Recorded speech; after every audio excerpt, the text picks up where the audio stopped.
The making of a Prime Minister.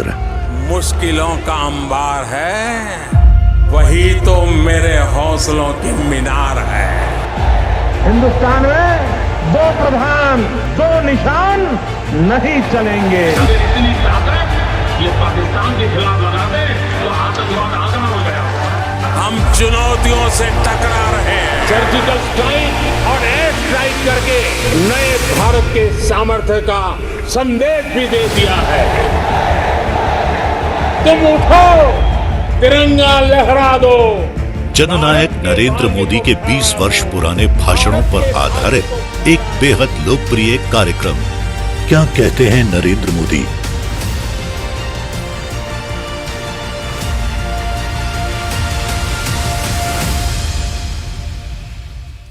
नमस्कार, मैं हूं आपके साथ पूर्णिमा मिश्रा। हमारे खास प्रोग्राम क्या कहते हैं नरेंद्र मोदी में आज आपको सुनवाएंगे प्रधानमंत्री मोदी का वो ऐतिहासिक भाषण जो उन्होंने 7 अक्टूबर 2014 को महाराष्ट्र के धुले में दिया। एक जनसभा के दौरान मोदी ने कहा कि हमारी सरकार का छोटे छोटे लोगों के लिए बड़े बड़े काम करने का इरादा है। हम गरीबों के विकास का संकल्प लेकर सत्ता में आए हैं। भाइयों बहनों,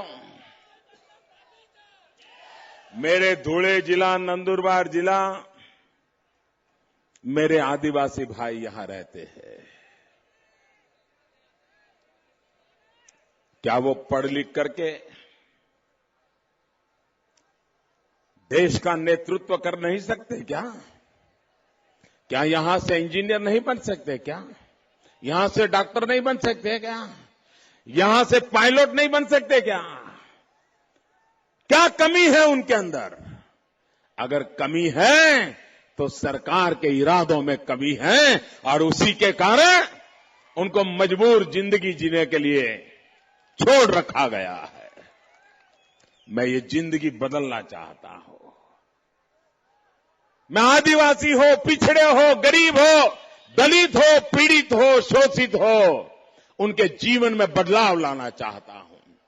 सम्मान भरी जिंदगी उनको जीने के लिए मिले, उस प्रकार की योजनाओं को लागू करना चाहता हूं। भाइयों बहनों, 15 अक्टूबर को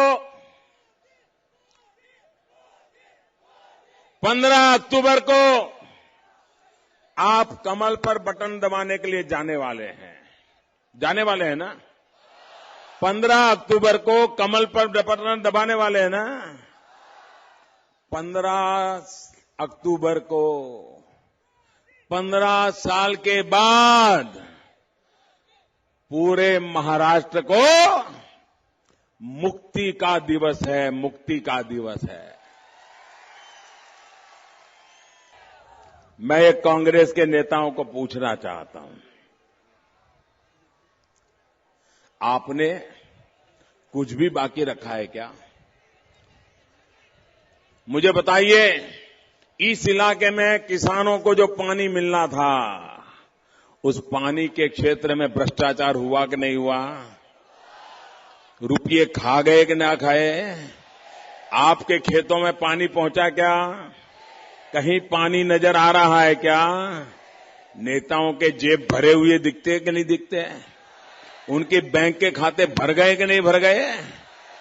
अगर आपका पानी भी लूट गए, आपके सपने लूट गए, किसान के अरमान को लूट गए हैं ये लोग। इसलिए मेरे भाइयों बहनों, मैं आपके कहने आया हूं। इसलिए मैं आपसे कहने आया हूं कि आप 15 साल बहुत होते हैं भाइयों। अगर महाराष्ट्र के 15 साल अगर तबाह न हुए होते तो यहां की 2 पीढ़ी की जिंदगी बच जाती। 2 पीढ़ी की 15 साल में उन्होंने 2 पीढ़ी तबाह करके रख दी है। 2 पीढ़ी नौजवान बेरोजगारी के खप्पर में डूबे हुए हैं भाइयों। शिक्षा नहीं, स्वास्थ्य नहीं, माताओं बहनों को सम्मानजनक जिंदगी नहीं। ये महाराष्ट्र की 15 साल की सरकार की देन है। और इसलिए भाइयों बहनों, आप मुझे बताइए, महाराष्ट्र का किसान आत्महत्या करता गया, केंद्र में उनकी सरकार, राज्य में उनकी सरकार और एक वर्ष में पिछले 10 साल से हर वर्ष करीब करीब 3,700 किसानों ने आत्महत्या की है। 3,700 परिवार तबाह हो गए हैं। 3,700 माताएं बहनें विधवा हो गई है। 3,700 परिवारों के बच्चे अनाथ हो गए हैं। 30,700 माताओं बहनों ने अपना लाल खो दिया है। ये पाप इन लोगों ने किया है। एक साल में 3,700 किसानों की आत्महत्या मतलब प्रतिदिन सुबह सूरज उगता है, शाम को सूरज ढलता है। इतने में महाराष्ट्र के 10 किसान परिवार तबाह हो जाते हैं, आत्महत्या करने के लिए मजबूर हो जाते हैं। मेरे भाइयों बहनों, किसानों की हत्यारों को इस चुनाव के अंदर सजा करनी चाहिए कि नहीं करनी चाहिए? किसान के मौत के लिए जिम्मेवार लोगों को सजा होनी चाहिए कि नहीं होनी चाहिए? ऐसे नहीं, पूरी ताकत से बोलो मेरे किसान भाइयों बहनों, ताकत से बोलो जरा, सजा होनी चाहिए कि नहीं होनी चाहिए?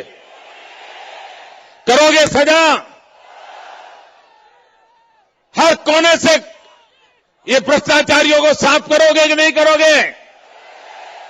कमल पे बटन दबा करके साफ करोगे कि नहीं करोगे? भाइयों बहनों, ये किसान आत्महत्या इसलिए किया क्योंकि उसको ब्याज का बोझ बढ़ गया। वो साहूकार से पैसे लेता था और सूद इतना देता था कि जमीन बेचने पर भी सूद नहीं दे पाता था। तब जाकर के मौत को गले लगा देता था। मैं मेरे आदिवासी भाइयों से पूछना चाहता हूं, मेरे गरीब भाइयों से पूछना चाहता हूं, क्या आपने कभी बैंक में किसी गरीब को देखा है? कोई गरीब बैंक में आपको नजर आया है? कभी कोई बैंक में गरीब जाता हुआ देखा है? किसी बैंक ने गरीब को पैसा दिया हुआ देखा है? तो ये झूठ क्यों बोला भाई? भाइयों बहनों, मैं आपको वादा करने आया हूं। हमने तय किया है कि हमारे देश के अंदर बैंकों में जो रुपया पड़ा है, वो रुपया धन्ना सेठों के लिए नहीं, अमीरों के लिए नहीं, कारखाने वालों के लिए नहीं, हिंदुस्तान के गरीब के लिए वो रुपया काम आना चाहिए। और इसलिए हमने प्रधानमंत्री जन धन योजना बनाई है। प्रधानमंत्री जन धन योजना बनाई, बैंक के लोगों को मैंने लगाया। आज हिंदुस्तान में आधे से अधिक लोग ऐसे हैं जो सब गरीब लोग हैं, जिनका बैंक में खाता ही नहीं है। बताइए, खाता ही नहीं है। मैंने हुक्म किया, हर एक गरीब में का बैंक में खाता होना चाहिए। 50 साल में बैंक में जितने खाते खुले, उससे ज्यादा ये 5 सप्ताह के अंदर खुल गए भैया, 5 सप्ताह के अंदर खुल गए। कांग्रेस के राज में 1 साल में 1 करोड़ खाते खुलते थे। वो भी अमीरों के खुलते थे, मध्यम वर्ग के लोगों के खुलते थे, सरकार में नौकरी करने वाले बाबुओं के खुलते थे। 1 साल में 1 करोड़ हमने आकर के 1 सप्ताह में 1 करोड़ खाते खोल दिए। 1 सप्ताह में 1 करोड़ खाते, और वो भी गरीबों के। हमने ये भी कहा, बेचारा गरीब, उसके पास पैसे नहीं है, 5 रुपये भी नहीं है, तो बैंक में जाके खाता कहां से खोलेगा बेचारा? जेब में पैसे ही नहीं तो बैंक में रखेगा क्या? क्योंकि बैंक में नियम है कि कुछ न कुछ तो रखना पड़ता है, तभी जाके खाता खुलता है। हमने नियम बना दिया, 1 भी रुपया उसके पास नहीं होगा जीरो बैलेंस होगा, जीरो, तो भी खाता खोल दिया जाएगा। इतना ही नहीं, मेरे गरीब आदिवासी भाइयों बहनों, मेरे गरीब भाइयों बहनों, मैं ये इसलिए करता हूं क्योंकि मैंने गरीबी देखी है। मैंने गरीबी में मैं जन्मा हूं, गरीबी में बड़ा हुआ हूं। एक गरीब को कितनी तकलीफ होती है ये मैंने बराबर बचपन में झेला है। और इसलिए गरीब के दुख दर्द समझने के लिए मुझे किसी झोपड़ी में जाकर के फोटो नहीं निकालनी पड़ती है।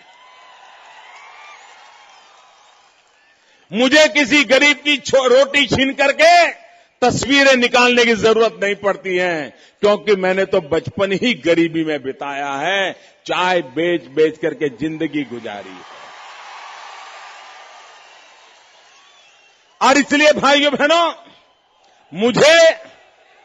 मुझे गरीबों की कठिनाई का पता है। और इसलिए भाइयों बहनों, मैं आपके बीच में से आया हूं। मैं आप जैसे सामान्य नागरिकों के बीच से आया हूं। मैं गरीबों के बीच से आया हूं। मैं छोटे छोटे लोगों से बीच से आया हूं। और इसलिए मेरी सरकार भी छोटे छोटे लोगों के लिए बड़े बड़े काम करने के इरादे रखती है। ये इरादा लेके आया हूं। और इसलिए भाइयों बहनों, ये प्रधानमंत्री जन धन योजना के अंतर्गत बैंक में सिर्फ खाते खोले ऐसा नहीं, बैंक में खाते खोलने वाले गरीबों को एक कार्ड दे रहा हूं, जिसमें गरीब परिवार को 1 लाख रुपए का अकस्मात का बीमा दे रहा हूं। अगर उसके परिवार में कुछ हो गया तो उस परिवार को 1 लाख रुपया तुरंत मिल जाए, इसके लिए मैं काम कर रहा हूं। भाइयों बहनों, गरीबों के लिए कैसे काम किया जाता है? भविष्य में गरीब को साहूकार के पास ब्याज से पैसे लेने के लिए नहीं जाना पड़ेगा। बैंक की जिम्मेवारी होगी, गरीब को जब जरूरत पड़े पैसे दे, एक वाले पैसे जमा कर जाए तो दूसरे दे दे, लेकिन गरीब से अब सूद के कारण मरना नहीं पड़ेगा। ये काम मैंने पक्का करना तय कर लिया है। हमारे देश के किसान को क्या चाहिए? हमारे देश के किसान को अगर बिजली और पानी मिल गया, बिजली पानी अगर मिल गया तो मिट्टी में से सोना पैदा करने की ताकत मेरे किसान में होती है। मिट्टी में से सोना पैदा करने की ताकत मेरे किसान में होती है।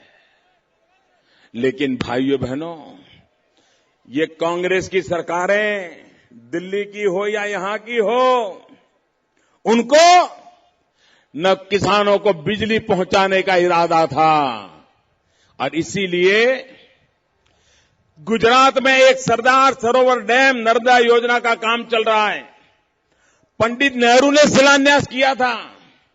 इतनी सरकारें आ गई, लेकिन दिल्ली में बैठी हुई सरकार ने उस काम को आगे बढ़ने ही नहीं दिया। मैंने आकर के लड़ाई शुरू की। गुजरात का जब मुख्यमंत्री था, नर्मदा का काम शुरू करवाया, फिर उन्होंने रोक दिया, 2005 से फिर बंद कर दिया। मैंने दिल्ली में प्रधानमंत्री बनने के 15 दिन में उस काम को चालू कर दिया।